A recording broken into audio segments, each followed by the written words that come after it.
Chap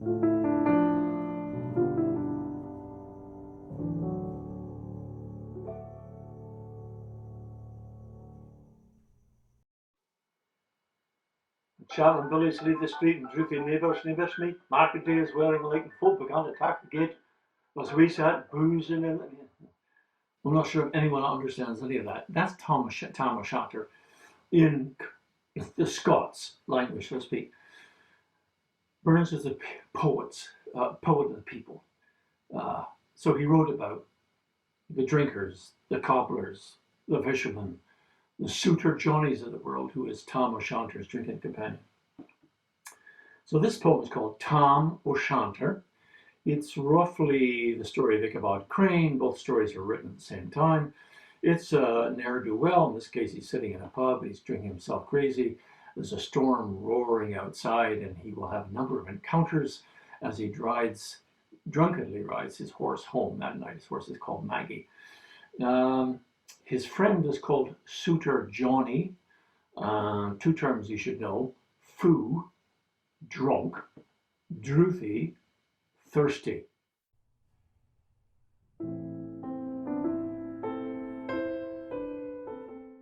When Chapman Billies leave the street and drouthy neighbours meet, as market day is wearing late and folk began to tack the gate, as we sat boozing in the nappy, getting foo and uncoo happy, we think now of the long Scots miles, the mosses, waters, slaps and stiles that lie between us and our hame, where sits our sulky, sullen dame, gathering a browse like gathering storm, nursing her wrath to keep it warm.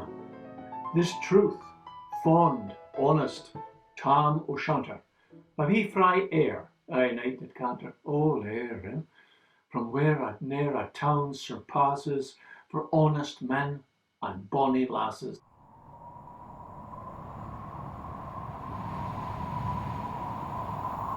Tom is drinking with his friend Suitor Johnny. Storm is roaring outside. They're getting quite drunk. But to our tale. Market night. Tom, I got planted, uncoo right, fast by an ingle, blazing finely, fast by an ingle, close to the fire, fast by an ingle, blazing finely, with reaming swats that drank divinely, and at his elbow, Suitor Johnny, his ancient trusty drouthy crony. Tom loved him like a vera brother. They've been foo for weeks together. The night drive on with sangs and clatter, and how the ale was growing better. The landlady and Tom grew gracious, with favours secret, sweet and precious. The suitor told his queerest stories. The landlord's laugh was ready chorus. The storm without might rear and rustle. Tom did not mind the storm. Whistle.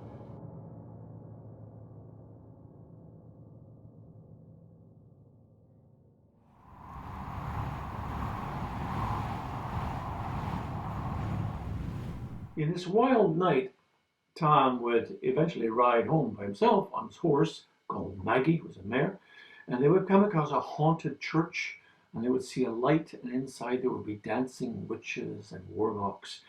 And Tom would watch this particularly one young witch dancing and looking at him, and she was dressed in what he refers to as a cutty sark. Now, a cutty sark, before it became a whiskey, a cutty sark actually is a short skirt. And Tom and I for the women.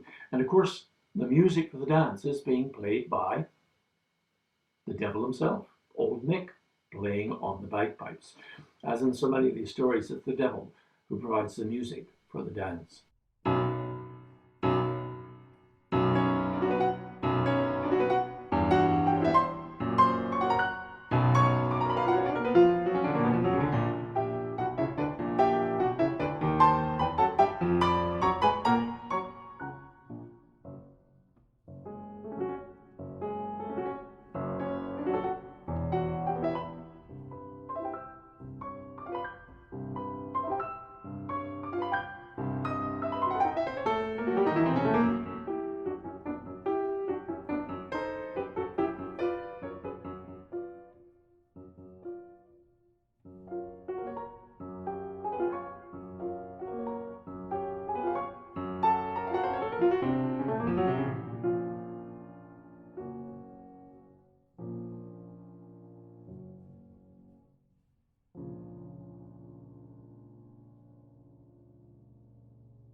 A winnock bunker in the east, and there sat old Nick in form of a beast, the towsy, tyke, black, grim, large, to give them music was his charge.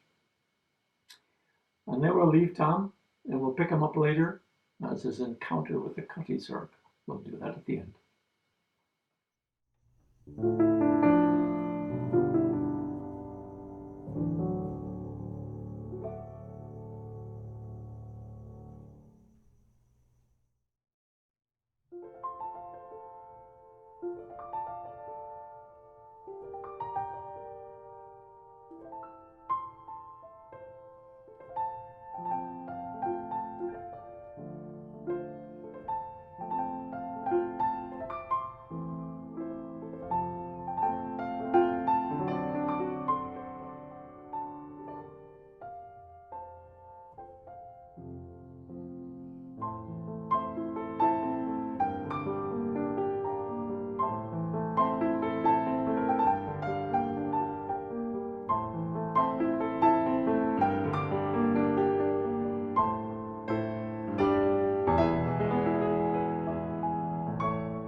Burns, independence, rights of women.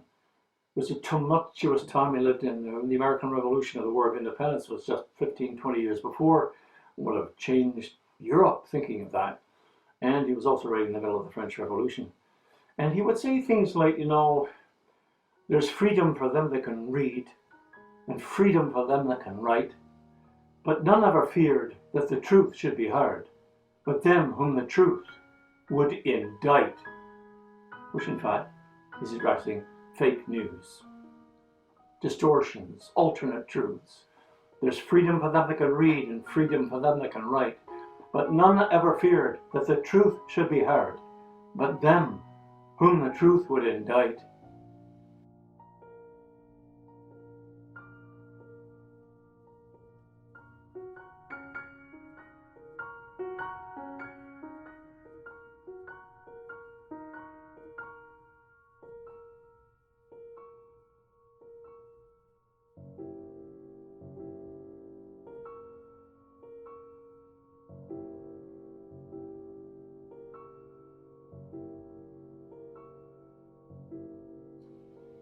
And then the rights of women.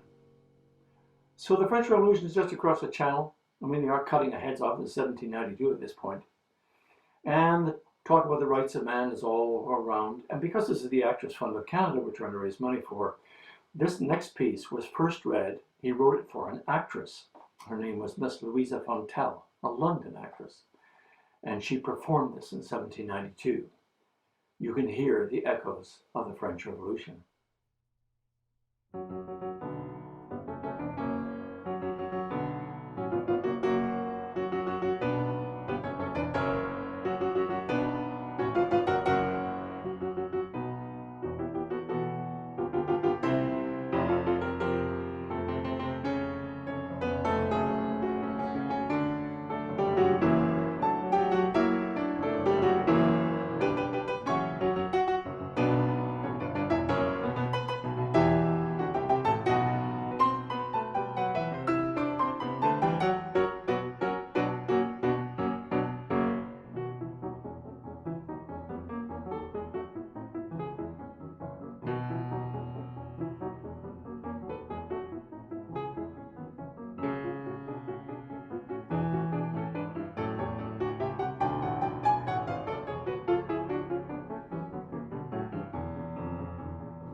Well, Europe's eye is fixed on mighty things, the fate of empires and the fall of kings, while quacks of state must each produce his plan, and even children lisp the rights of man. Amid this mighty fuss, just let me mention the rights of women merit some attention.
Burns, the Romantic, he wrote in the age of romance, at the beginning of the Romantic era.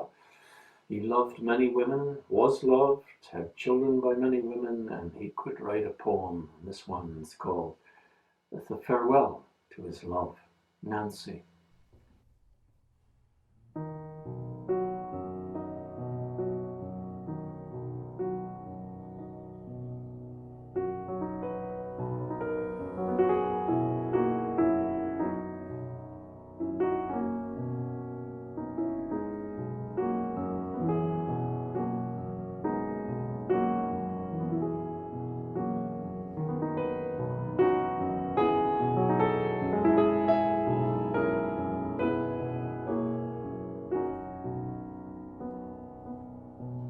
A fond kiss, and then we sever.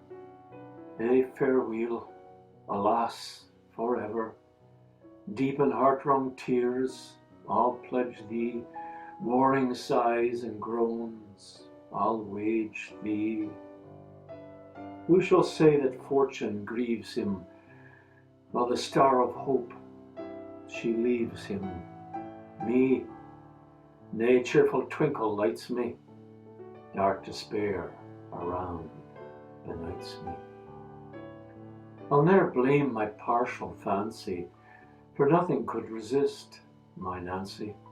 For to see her was to love her, love but her, and love forever. Had we never loved so kindly, had we never loved so blindly, never met nor never parted, we had never been broken-hearted. Fare thee weel, thou first and fairest, fare thee weel, thou best and dearest, Thine be ilka joy and treasure, peace, enjoyment, love and pleasure. A fond kiss, and then we sever.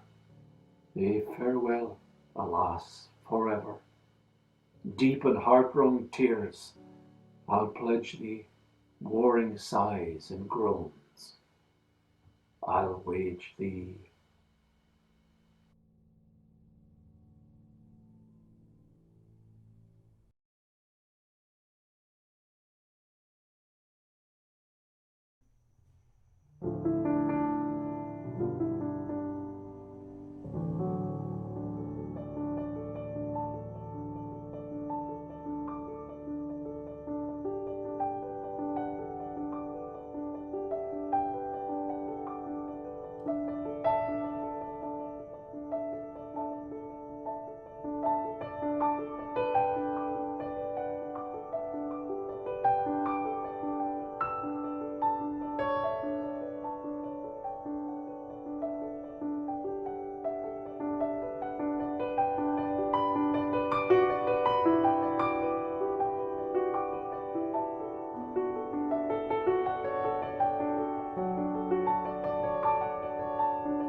Burns, the people's poet, the poet of the fishermen and the farmers and the mice and the toothaches and the suitor Johnnies of the world. He knows what it is like to live on the land. He knows what it's like to plough. He knows what it is to come in of a late autumn evening, having spent the day turning over the fields before winter. He knows he's part of the natural world and knows what it's like to have mud on his boots. And when he speaks to the mouse, having destroyed the mouse's nest, he sees his life very much like the mouse's life, except that he has less to look forward to.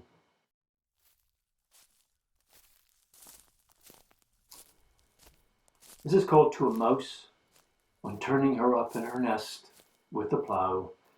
Subtitle could be The Best Laid Plans of Mice and Men. Wee, sleeked, cowering, timorous beastie, oh, what a panic's in thy breastie. Thou need not start away so hasty with bickering prattle. I would be lief to run and chase thee with murdering prattle. I am truly sorry that man's dominion has broken nature's social union, and justifies that ill opinion which makes thee startle at me, thy poor earth-born companion and fellow mortal. Thy wee bit housey, too, in ruin, its silly walls the winds are strewn, and nothing now but to build a new one of foliage green, and bleak December's winds ensuing, both bitter and keen. Thou saw the fields laid bare and waste, and weary winter coming fast, and cosy here beneath the blast thou thought to dwell, till crash, the cruel plough passed out through thy cell. But mousie, thou art not alone. In proving foresight may be vain. The best laid plans. I'll do that verse again. But mousie, thou art not alone. In proving foresight may be vain. The best laid schemes of mice and men gang after aye, and leave us naught but grief and pain for promised joy. Still, thou art blessed, compared with me. The present only toucheth thee, but och, I backward cast my eye on prospects drear, and forward, though I canna see, I guess I'm fear.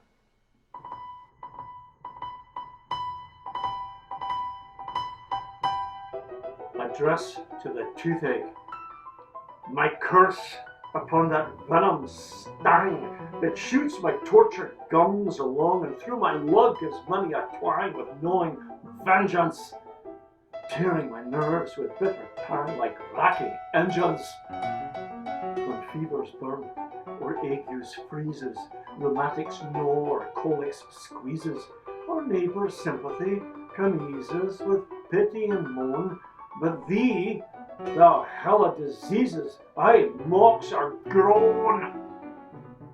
Whatever place the priests call hell, whatever the tones of misery yell and ranked plagues their numbers tell in dreadful row, thou, toothache, sure barrest a Baal.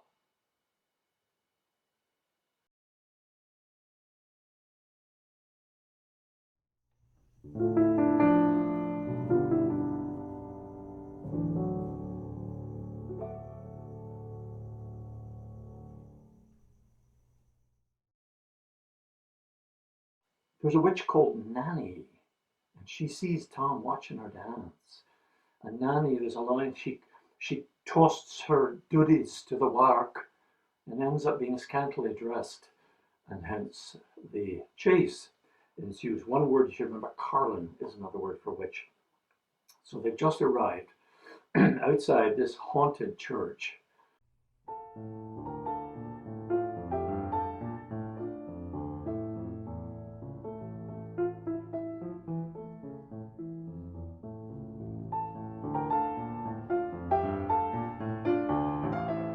But Maggie stood right sair astonished, till by the heel and hand admonished, she ventured forward on the light.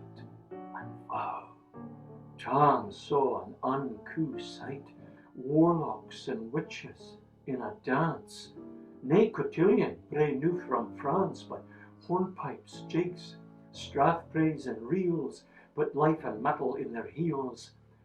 A Warnock bunker in the east, there sat old Nick, in shape of a beast, a towsy tyke, black, grim, large, to give them music was his charge. He screwed the pipes and gart them skirl, to roof and rafters aye did stirl. Coffins stood round like open presses, that showed the dead in their last dresses. And by some devilish contract sleight, each corpse in his hand held a light, by which heroic Tom was able to note upon the holy table a murderer's bones in gibbet irons, twice span lang wee unchristian barns. A thief, new cutted from his rape, with his last gasp his gape did gape. 5 tomahawks with blood red rusted, 5 scimitars with murder crusted, 3 lawyers' tongues turned inside out, with lies seamed like beggars' clout, 3 priests' hearts, like rotten black as muck, lay stinking vile in every nook. As Tammy glowered, amazed and curious, the mirth and fun grew fast and furious. The piper loud and louder blew, the dancers quick and quicker flew. They reeled, they set, they crossed, they cleeked, till ilka carlin swat and reeked, and tossed her daddies to the wark. And look at her, dancing in her sark. Tom, a they been queens, and plump and strapping in their teens, was ever graced a dance of witches. Tom stood like one bewitched, and thought his very eye enriched. Even Satan glowered, and fidged full fain, and hawked and blew with might and main, till first a caper sign a thither, Tom lost his reason altogether, and he roars out, "Well done, Cutty Sark."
And in an instant all was dark, and scarcely had he Maggie rallied, when out the hellish legions sallied, as bees buzz out with angry fyke, when plundering herds assail their byke, as eager runs the market crowd, when catch the thief resounds aloud, so Maggie runs, the witches follow, with many an eldrick screech and hollow.